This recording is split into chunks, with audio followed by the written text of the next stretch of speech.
You are now rocking with the best Illmatic podcast with your host, Louis L. Reed.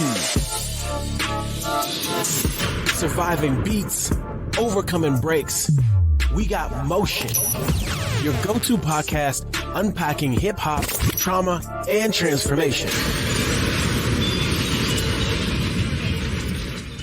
What's up? This is your man, Louis L. Reed, back for another dynamic episode of Illmatic, Surviving Beats, Overcoming Breaks. I'm here with special co-host, PC, a.k.a.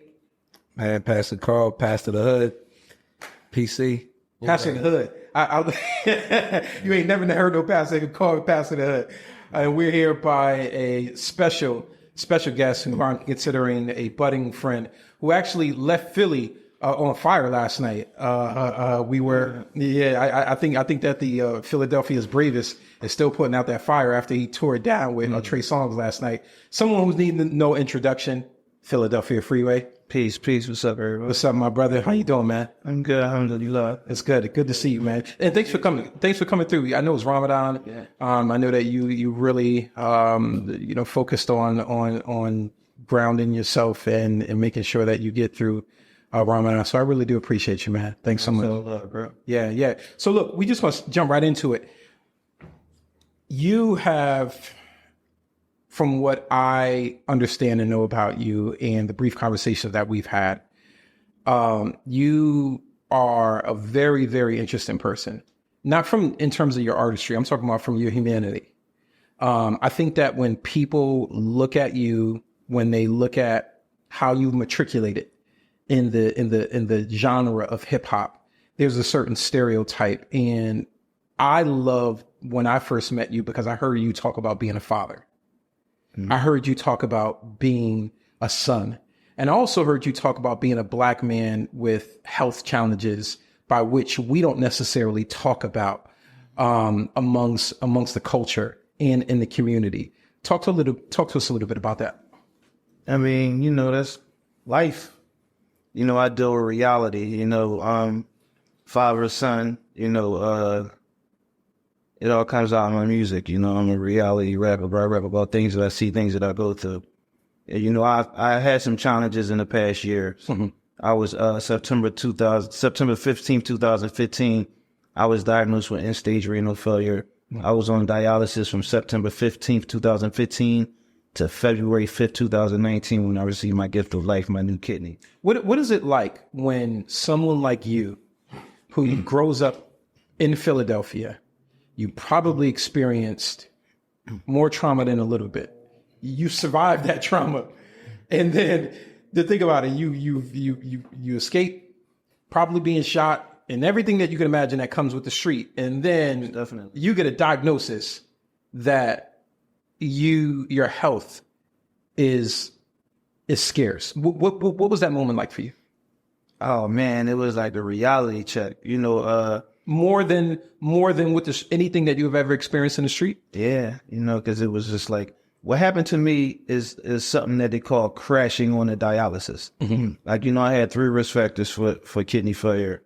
One being hypertension, another one being diabetes, and surprisingly, just being African American is a risk factor. Mm-hmm. So I had those risk factors. I had examples in my family. My Uncle Chucky had kidney failure. He got put on dialysis, got a transplant, then he went back on dialysis, and he passed away in 2022. I had a cousin, Shandia, that had kidney issues back when we was younger, and she passed away, left 2 kids. Did you know that she had kidney issues when you were younger? Yeah, but I didn't know how serious it was. Got it. I didn't know, anything about it. Mm-hmm. I just knew they were saying that she wasn't taking care of her kidneys. Mm-hmm. So I remember hearing that, and then I remember her passing away from not taking her medicine and stuff. So. Yeah, Pastor Carl, that's crazy. Like, we don't have discussions. You think about it. There's 2 people significant in his family. And when you think about genome markers, when you think about like those genetic markers, we don't have conversations in our family that's talking about like, trauma, that's talking about the things that we need to be screening for that potentially could put us at risk for health issues. Typically in our families, our households, we talking about survival mechanisms. You know what I mean? Like, how do we make our money? How do we try to get ahead? How do we stay afloat? How do we try to survive or make sure we're not getting shot or killed out here? and not talking about those hidden killers. You know what I'm saying? And not to mention from a survival perspective, you know, and Free, I'm sure you can relate to this for sure. But like, we would have to eat what's in front of us. We have to eat what we can afford. You follow what I'm saying? And, you know, I know I'm a Christian, he Muslim, and, you know what I mean? So pork may not have been on the menu in their crib, but it's like, man, sugar killers, carbs, you know what I'm saying? Not eating wheat bread. You heard of Murray's? Yeah, well, yeah, Murray steaks. What's Murray? Murray's is like a market. Cheap market. Everything in there is Murray's. Yep. Like, you know, They you own go to the brand. supermarket, you might have like Kellogg. Everything Murray's. So they got like Murray's steaks, Murray's hash browns. So they fish used sticks. they used to have these hash brown boxes of hash browns. And I used to eat them. I can see his eyes light up. He took one hash brown. Put like some syrup on them, Jones. Yeah. Lunch, dinner, ketchup, like to dress it up however, but that was the meal. Like, you know. My grandma. And Murray's is in the neighborhood. Is in the hood. I'm not sure about now, Yeah. but it used to be heavy in the neighborhood. Yeah, my grandma from 25th and Lehigh. I'm from 24th and Somerset. When Murray's was on 22nd Street, you had to walk right to Murray's. She load the shopping cart up. You know what I'm saying? So And when you could get some Murray steaks, you was winning. oh, for sure. Chicken patty, Chicken patties, yeah. Man, them French toast sticks. So yeah, we need to bring Murray's back. No, Make it healthy for you. make it healthy. Yeah. Murray's 2.0. But when we're thinking about, when I'm thinking about, All the flurries. yeah, that reflex. Call it flurry. Yeah, I mean, Trademark that before somebody runs with it. But when I think about, even like in our previous conversations, we were talking about how people in our family members go to prison, they get shot. Those are conversations that we don't even have after it happens. Exactly. What contributed to you going to prison? What contributed to being shot? What contributed to you hustling? What contributed to your health condition? We don't talk about that. And so, Freeway, going back to you talking about your cousin, you was talking about your uncle, and, you know, continue on, please. yeah, you know, I had those examples in my family. Yeah, and I had risk factors, and I still was unaware that it happened to me. So when it happened to me, I was floored, like, you know. But I remember when I got the call from the doctor, told me to get to the emergency room. Where were you? I was in the house. First thing I did was go to the masjid. Me being Muslim, I went to the masjid. I prayed. I asked Allah to help me deal with whatever the situation is. Because at the time, I didn't know what it was. I just knew something wasn't right. That's why I went and got blood work done. And, you know, I got diagnosed with end-stage renal failure. They cut my chest open, put a permacath in my chest, started doing dialysis, 2 hours of dialysis for the first time. Then it was 4 hours a day, 3 times a week. From there all the way until I got the transplant. Yeah. So a black man getting a transplant. This is the first time I've ever heard of it. I've never heard of a black person being a recipient of a transplant. I've heard of us like getting blood transfusions, but not a transplant. How long did you have to, like, what's that process like? Man, I could probably still be on the list. It's like, it's a process. First of all, you got to be healthy enough to get put on a transplant list. So you got to get your workup. They test you for everything. Make sure you're healthy enough to receive the transplant. Then it's the waiting game. You got to wait for years. And, you know, I opted to do a special procedure. You know, they got a lot of clinical trials. And a lot of people be scared of clinical trials, but I suggest you look into it and see, it might be something out there that might work for you. So shout out to the good people at Johns Hopkins. I received a kidney with hepatitis C, and they cured the hepatitis C. Wow. Praise God. So before I went under to get this actual transplant, they gave me a dose of a medicine called Maverick. You had to take one pill for 8 weeks, 1 pill a day. So a person with hepatitis C has thousands to millions of units of hepatitis C in their system. When I came up from the transplant, I had hepatitis C, but I only had 16 units of hepatitis C in my system. By the third time they tested me, it was undetectable. It's gone. Still to this day, I don't know if hepatitis C. Wow. And the procedure was so new, insurance didn't even cover it at the time. You know, but if it wasn't for that procedure, I might still possibly be on the waiting list. Wow. And not even having the strength to sit here and have a conversation like this. Yeah, I mean, it depends on the day. Sometimes I'm cool and dialysis. Sometimes I'm cool. Sometimes I'm very drained and I don't feel like doing anything. Yeah. The process of dialysis, it does what your kidneys do. It cleans the toxins and the fluid out of your blood. You know, and they hook you to the type of dialysis I did was hemodialysis, where I actually went into the dialysis center. They stuck me with 2 needles. One is called the venous, one is called the arterial. One sucks the blood out, put it in the dialyzer. The dialyzer cleans the toxins and the fluids out of your blood. And then the other needle pumps the blood back into your body. The process takes 4 hours. Man, shout out to you, man, because you're extremely informed. I was just thinking that. I'm sitting here. I'm like, this cat is sitting here like a walking brand ambassador for. And we need that. But I also wanted to commend you because you said something to me, and obviously, like, as a pastor, I'm probably a little biased when it comes to this. But you said something to me that was extremely key that many of our Black brothers, fail to carry on and carry out with now.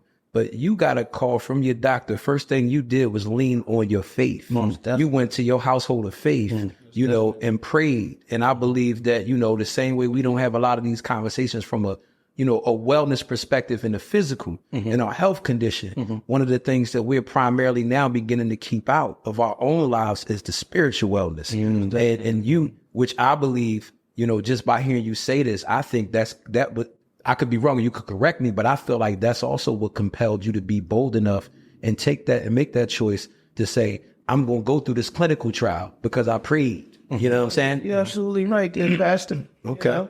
Like, God is the main reason that got me through all these trials and tribulations that I've been to. Like, and before I was diagnosed with kidney failure, I had a relationship with God. I had a connection with God. That's why I knew what to do immediately. Go to turn to God, put it in God's hands, and then go stand in front of it. And that's what we do. I work with Celebrity Ambassador for the National Kidney Foundation. I work with Gift of Life. I work with Donate Life. I have a foundation, Freedom Thinkers, Inc., and we spread awareness about kidney health. What's interesting? I'm thinking about how when you were talking about the spiritual perspective, talking about artistry, we talk with Diamond Street King, and he was talking about drill music. He said drill music is done. It's over.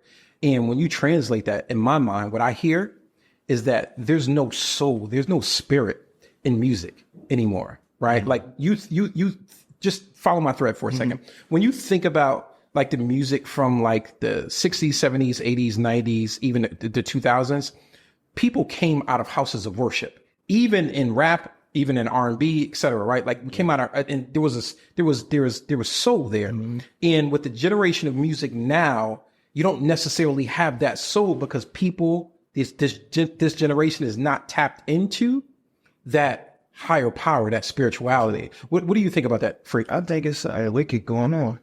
Like, from the music to the clothing, like, even like what everybody's wearing, Hellstar, and like, people's praising all this negativity and everybody demons and like if you really knew the science behind what a demon is, you wouldn't be calling yourself a demon. It's very serious. It's a lot going on. I feel like spiritual warfare going on. I feel like warfare period is going on. Like, we just lost an artist from the city last night. Talk about that. Yeah. Killed right in front of his mom's house.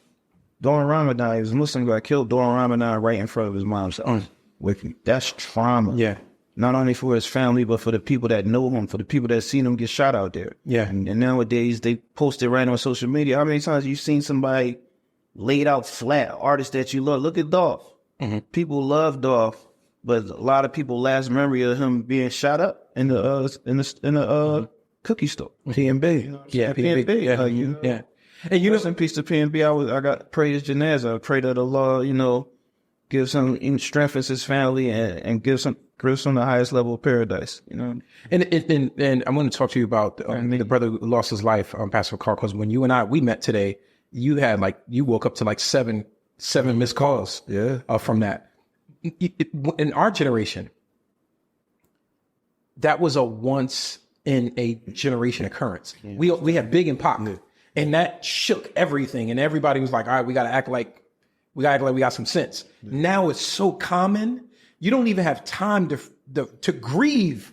It's like, oh yeah, actually he got killed and he got killed and he got killed. It's like, what do you mean? It just didn't happen. They desensitized to it. Desensitized. That's it. It happens so often. It's like, it's nothing now, And with the rise of social media, you see it everywhere. Yeah. Polarized. I remember when I was young, I probably was like 13.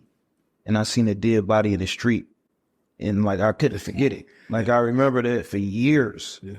But now as somebody that's 13, I mean, dead bodies they seen or how normal it is. How normal it is, man. It's normal. And that's the part where, man, we had multiple people on and everybody was sharing those same age brackets, man. Some of us was 9 seeing our first few shootings and 13 seeing them bodies. And Free know this being in Philly, like he said, you know, it's spiritual, man. It's wicked out here because it was certain places that was off limits for us to even think about engaging in violence at. On an L, on the subway. You'd have saw somebody had a problem with L is like the elevator train. You saw the train when we were sitting together earlier in Kensington. Okay. Like that train that rides above. Yeah. But you would have saw people somewhere and it'd have just been like, you'd have been mad. Dang, I can't even do nothing. I seen him. I mean, the kids with their kids, their mom, downtown Center City. It was just like outside of the party, whatever. It was just, dang, yo, I saw, what's the name? And you was, and you was talking to your homies the next day and it was just like, yeah, but you know, man, we was on the train. We was going to jail. Like, you know what I mean? It's that reckless and it just, a lot of it is nothingness. So he absolutely right when he's talking about that spiritual warfare. And when we start talking mental health, that spiritual health is important. And we living in a post-religious society where people don't want to care for religion at all. And they gonna push Islam, gonna push Christianity away, talking about religion is trying to control us. But one of the biggest things that we see amongst our people is the lack of what? Control. Yeah. We lack self-control. I got a great friend, my brother Set Free, he's a Christian. Oh yeah. You know, we got a great relationship. We talk about God a lot. You know, we up in the morning on the phone, you know, sharing ideas and everything. And like, you know, we talk about this type of stuff all the time, man. Like this stuff is really affecting the community at a high level. High level. You know, it's you said religion and Free said relationship. And where I think about is religion is the discipline that keeps the relationship in line. Oh God, absolutely. Right. Religion is the vehicle that keeps the relationship in line. Absolutely. And so I'm gonna Free, I watched something, and I keep going back to yesterday. The reason why I keep going back to yesterday is because Free, like he when I say he burned down that set with Trey Songz, he really did his thing. The city love Free. I'm gonna be before I cut you off here though. Yeah. Man. What city? New York? No, I'm saying Jersey. Yeah, Philly. I'm saying Philly. All right. But I'm gonna say this the one thing though, right? You know, in comparison to anybody else from this city, and this ain't a stab at nobody, Free is one of the few artists that you could probably count on your hands with that, like, you never heard the city feel a way against Free. You know what I'm saying? Yeah. Like, and I mean that, like, from your highest levels of certain rappers to the smaller level people. Yeah. Like, Free get love everywhere. Yeah. And his energy will always be that way. So it don't matter if it's made in America, if it's a small venue, if it's whatever, you know what I mean? You hear even though what we do is wrong, people go crazy to it. Yeah, when he came out last night. That's something. A lot of years later, like, you know. A lot of years. Yeah. A lot of years. Last night I went back and I was in my hotel and I was on your page and I saw your daughter. And I saw her, I think she was dancing to MJ song, Michael Jackson song, in a video that you had posted. And when I first met you, you were talking about losing your son and your daughter. What is that like for you to not only carry the grief of that loss, but also, you know, to be working through your own health issues? Man. Sometimes it's unbearable. Like, you know, sometimes they hit me out of nowhere. It could be anything, a song, a smell, or like anything. Like my daughter, we used to go to the produce market and she was like the watermelon whisperers.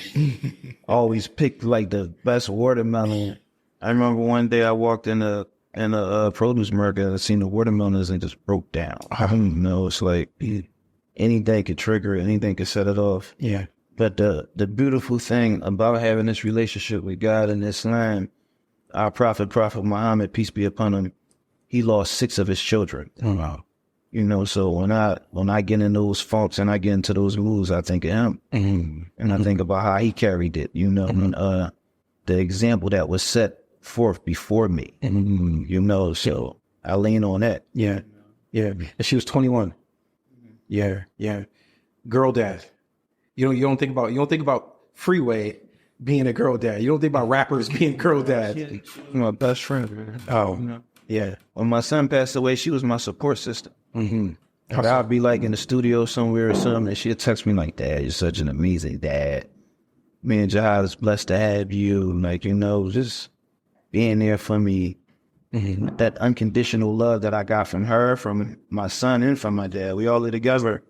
Now it's just me. Like, you know, that's constant love that I was getting. It's just not there no more. Mm-hmm. You know, so that in general, you know, and no father ever thinks that he's going to lose his children. Mm-hmm. Like, you know, it's something that I wouldn't wish on my worst enemy. Mm-hmm. You know, but I got to deal with it, and I got to keep moving forward. Yeah. You know, and I'm trying my best to, you know, pray for them, do things for them. In Islam, we believe it's things that we can do for our people that passed on. Mm-hmm. Or we can make dua for them. We could donate things in their name, like charity. Like, I got a well in Yemen that's dedicated to my son and my daughter. And inshallah, every time somebody drink from my well, my children get blessings from it. It's like you could build a library, like anything, whatever you do that's going to benefit someone, and you dedicate it to your loved ones that pass away, they will get a benefit from it. Mm-hmm. That's what's up, man. I mean, my hope is, man, you know, especially during the climate that we in, Free, that brothers that you would become, you know what I'm saying, and whatever I got to do, I don't care what I got to do in the city level, state level, whatever, a lot of relations I have, to even help have you to somewhat be an ambassador for your own faith. Because I feel like there's a lot of brothers who feel like they may be living through hell or going through hopeless scenarios. Mm-hmm.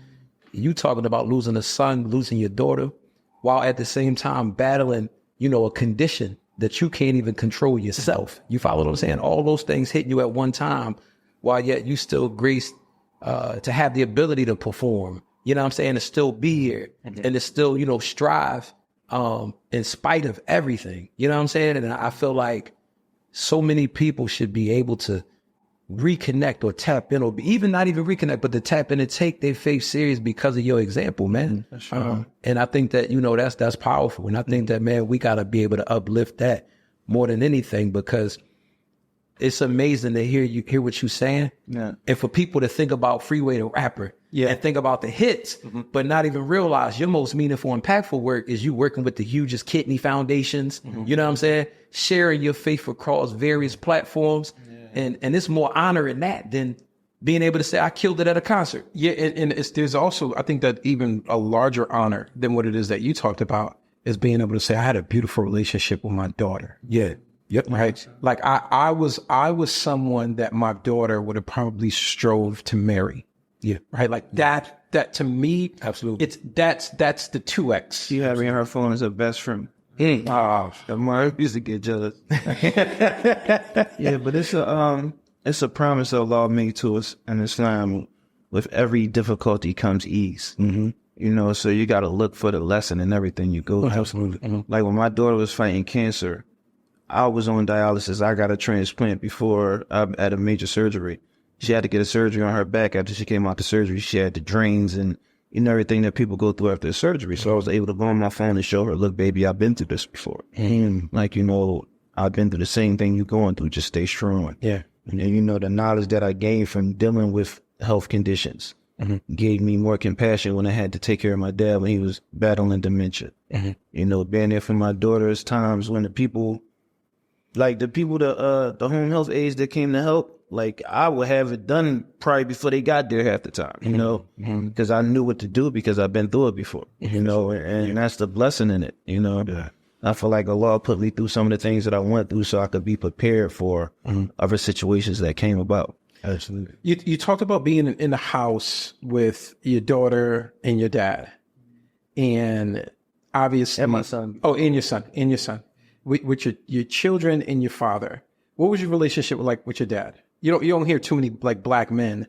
I'm talking about their, you know, like being at home with their dad and taking care of their dad. Yeah, my dad was my hero. Like, you know, say that one more time for the people in the back. My dad was my hero. Like, at one point, I felt like he was the strongest person in the world. Like that, I looked up to him. Like, you know, And it was an honor and a blessing to be able to be there for him when he needed me to be there. You know, once his dementia started getting worse, I moved him in with me. You know, I didn't want him in no home or around people that he didn't know.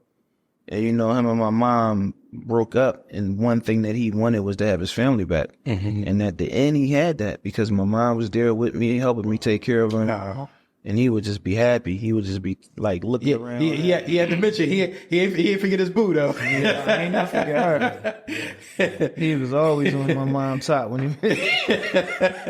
My mom named Barbara, and he was like, Barbara, and I'm still your man. Hey, Freeman. He had the poems and all the raps. I got it from him. Then I told my mom I got it from him. And she like, no, you got it from me. She said she used to write poetry back in the day. Really? Wow, man, it's crazy you say that, man. I lost my grandmother to Alzheimer's, and she had the. Sorry for your loss. Yeah, man, and you know, that's one of my biggest regrets, man. When I got locked up, this 2009 or something, like, you know what I mean. My grandma still knew who I was, but I did the same thing except in reverse. When my grandma started having that dementia and stuff, she kept the same routines, you know, but she started going to the market, and she would take the same food she would buy and typically eat. She was taking it and trying to walk out the market with it, forget she had to pay. Yeah. So we started getting those kind of reports. So then I was like, I left my own crib. It was like, I'm gonna move in with my grandma because I was in the same mindset. Oh, we ain't put in no home and stuff like that. But then the problem was we had to lock the doors because it was like, you know, if I leave, you gotta lock the door. Yeah. But then she leave a stove on or something, forget. It's like, all right, yo, I can't be here 24/7. Yeah. I had to bring family in besides the workers that came. Yeah. Shout out to my Uncle Oz and my little cousin Ricky. They really helped me a lot. But like, it's times my dad left out the house and would be wandering. Like, you know, one time the cops brought him, I was just got off the road. I was asleep. My little cousin supposed to be watching him.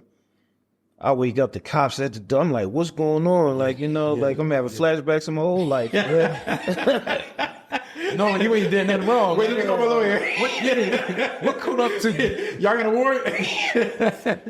Yeah, but you know, it definitely was difficult. You know, it was times where he would ask me for me.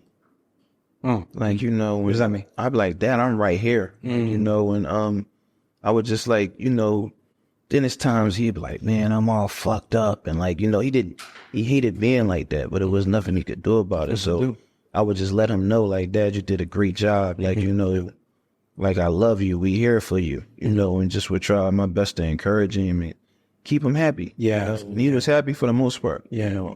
What was his proudest moment of you? I mean, I don't know. I know he was extremely proud though. Yeah. Like, you know, I can't say a moment per se. I know my proudest moment with him. So when I was young, my mom was Christian and my dad was a part of this thing called the Nation of Akibalan.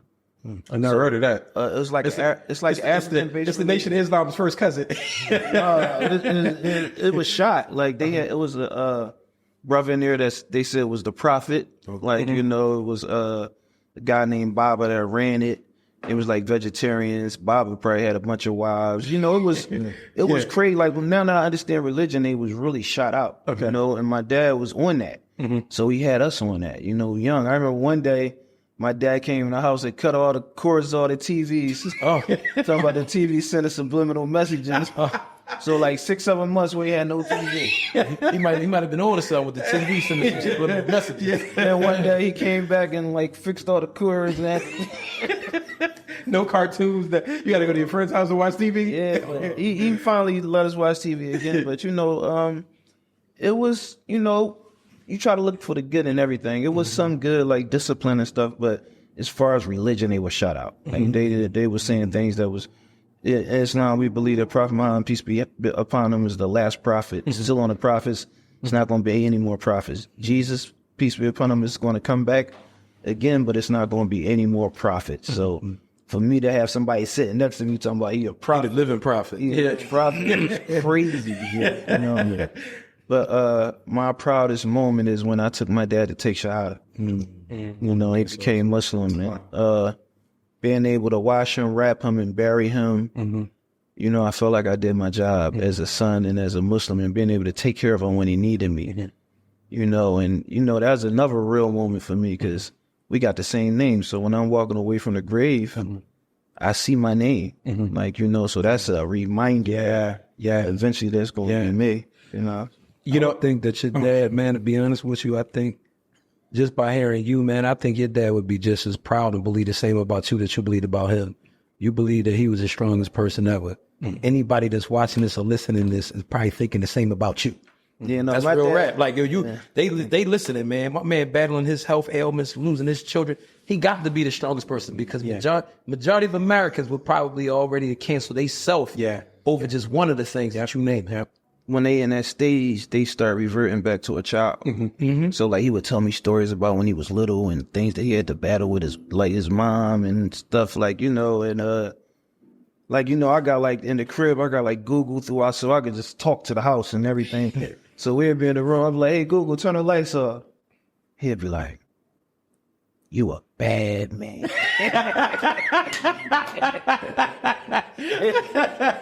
Yeah, man. He was true stuff. He thought stuff like that. Like, he thought you was Captain Kirk. Yeah. Myself went from platinum to Star Trek. Jay-Z ain't got none on him. So he had a lot of good moments. Because he had moments like, when he like, we're free at. Like, and I'm right here. Like, and it's rough. It was rough for me, but more than anything, me feeling how he felt. Because that got to be lonely. Like, if you don't, the people that love you is right here and you don't even know. Yeah. I can imagine, like, the lonely space that he was at at that time. And that really hurts, Yeah. Alhamdulillah, I'm blessed to be able to be there for him. I'm glad that you were there for him. My dad was Muslim, and I still got some unresolved, like, just hurt behind it. But during Ramadan in 2021, my dad was at a ATM, and he was in Buffalo, New York. My dad was 81 years old, and my dad was withdrawing some money, and he goes to leave the ATM. This guy in the neighborhood, my father used to give money to. It's on Juma, actually. He was going to Juma. Dad used to give money to, asked my dad for some money. Dad was like, I don't have it. Dudes hit my dad in the back of the head with a brick. And for 2 weeks, my father fought for his life. And I can tell you that I remember talking about the father's name and the stuff, right? I'm named after my father, but my father's name was Yusuf. He changed his name. And I remember being my dad's health proxy. I got older sisters and siblings and stuff, but I had to sign the paperwork, for his DNR and, for them to go into palliative care, et cetera. Yeah. And I remember saying to myself, my father signed my birth certificate and I am signing his death certificate. Yeah, I'm going to pull it. Right? And like, that was a moment for me, man. Those 2 weeks though, I'm glad that I was there with him. I ain't leave his side. Yeah, alhamdulillah. I pray Allah grant your father the highest level of paradise and grant him ease in his grave. Man. Yeah, and I can tell you, I'm a Christian, but interestingly enough, talking about my mom and my dad been separated. They did fed time together, et cetera, right? But my mom was there. They always had a love for each other. My mother was with my father when he passed away. This is what happened. Tell you a very quick story. My uncle was in the room, his brother, my dad's brother.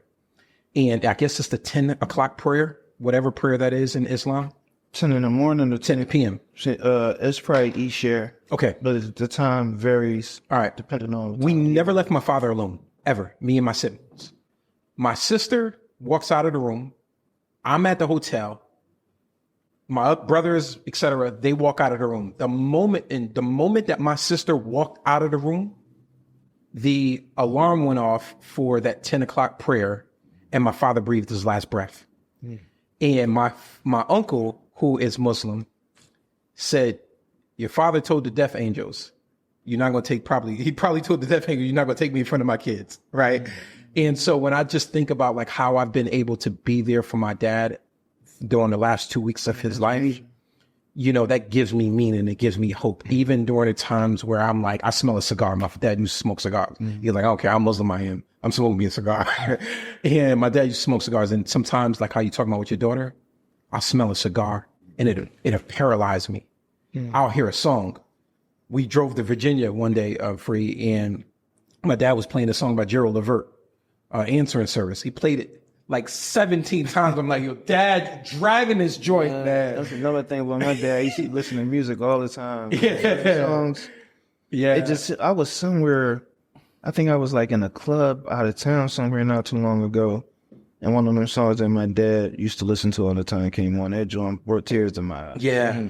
And it's in those moments, right? It's in those unscheduled moments where you like, all right, I'm on my way from here to here and I'm looking fly. And then you hear something in the car and you like, oh, man. Yeah. You know, so yeah, man. Sometimes the pain is unbearable. Like, people, like, you know, it hits you from nowhere. You know, the one thing that I realized in everything that I went through, both my parents being incarcerated when I'm 5, my sister being shot in her face when I'm 13, me being shot in my chest, having to relearn how to walk when I'm 14, my cousin being murdered, me having been involved with stuff, my dad being murdered, etc. The one thing that has been pronounced in my life is a scripture from the Apostle Paul, where he said, God tells him, my strength is made perfect in your weakness. Yep. And it's not until I've been the lowest in my life that God's strength, his love, his grace has been the most pronounced, that I felt it the most pronounced. And so, That's beautiful. yeah. So, as we pivot, And before you pivot, Yeah. though, Islam is like, you know, basically the same thing. These things that we go through are designed to bring us closer to God. It's right. Like these trials and tribulations are designed to bring you closer to God, and you got to take full advantage of them, you know, and lean on God when you put in these positions. yeah. There's a lot of people that curse God. Like, man, why Like would Job's this wife. happen to me, and this Yeah. and that. Like, you know, we go through trials. Like, you think you're not going to be tested like the people that was tested before you. And nobody guaranteed us. Nobody guaranteed us an easy pass in life. No, I didn't come out of the womb with a contract to say you're gonna have an easy pass. You're gonna be able to blow through everything. Nobody guaranteed us that. Like I told you, our Prophet Muhammad, peace be upon him, he lost 6 children, and we consider him the best of mankind. So, how can I complain? Yeah. You know, Yeah, you know. yeah, And the thing is, man, I mean, it shows the evidence of God, though, because surviving the things you survived, me, Lord, others that we spoke to today, that's the evidence of God. Being able to say, like, yo, the fact that we still here, that we're able to have these conversations, this dialogue, this thing didn't paralyze us, it didn't cripple us. We're not in a house where not wanting to talk or answer the phone and just avoiding society, but we still being utilized by God and still giving God glory. Like, listen, that in itself is the power of God. Yeah. Because that's nothing we can take credit for. yeah. That's right. Nothing we could take credit for. That's right. You know what I mean? So like, again, man, that's why everything that you said is powerful, man. And I just hope and I pray that like the audience and those who will listen, those who will watch, realize that regardless of what trials you facing, you know, that you still can get up and still be used by God and see God's ultimate purpose. Yeah. You know what I'm saying? Because a trial-free life, you know, you'll be sitting here just navigating and, you know, going from one thing to another, still never realizing what's the ultimate purpose in life. Everything else gets old. A lot of the things that I'm doing now, like being a health ambassador, and Yes, like, actually you know, about that. Yeah. I travel all over the country, you know, spreading awareness and telling my story. A lot of times I'll be on a panel, there'll be like 3 or 4 doctors and me. Like, you know, what you got a doctorate, you know, but No, actually, you got a doctorate in life experience. yeah, most definitely. Yeah. But, you know, I never ever thought I would be doing these things, you know, but, you know, we took lemons and turned them into lemonade. That's right. That's right. And now we got an entire orchard, and we're franchising and we're enterprising. That's what we do. And as far as, you know, like, I know it's a lot of violence and negativity, gun violence and all the stuff going on in the city. So with my Foundation Freedom Thinkers Academy, we started some workforce development programs. So we got phlebotomy, medical billing and coding. We got audio visual engineering. Oh, dope. We probably graduated like at least 10 cohorts of students so far. Wow. What's up? Wow. Our, we have a phlebotomy course going on right now with my partnership with the Community Education Building in Wilmington. We have an audio visual engineering program going on right now through my partnership with OIC in Philadelphia. Okay. In our last cohort of phlebotomy students, it was 13 women, and when they graduated, they all had jobs before they graduated. That's what's up, man. That's my way of trying to, give back to the community. And, a lot of these young folks is doing these things because they don't have any opportunities. Yeah. So we provide them with this opportunity. They take this course, they get the certification, and we assist them in getting jobs in their area. That's what's up, man. How let me ask you something, though. How was your interactions with a lot of young rappers, younger artists? You know what I mean? Like, how do you break down that dichotomy of your experiences in life, seeing it from a bigger picture, also understanding the rap game, to even understanding the climate? A lot of the stuff that you talked about, man, demons and a lot of things that's being perpetuated through the music. Like, what do that look like for you and some of the youngins when you get a chance to rap to some of the young rappers? This is how we having a conversation right now. I just keep it a bean with them. Some people choose to grasp it, as some people ain't trying to hear it. So I just do my job and just tell them the truth from my point of perspective. That's what's up. That's what's up, man. Okay. So, look, but like a lot of my students, like they be open, and they really be interested. So yeah, it's good, man. That's awesome. There are people in life that you meet for a reason. They may stay a season, and the impression that they give you lasts a lifetime. And you are one of those people that really, whose life, and whose just spirit will stay with me for a lifetime. Thank you. And I'm really, it's a privilege to know you. It's a privilege to. Same here, bro. Yeah. This has been great vibes since day one, bro. Yeah. It's a privilege to be connected with you. I'm Louis L. Reed.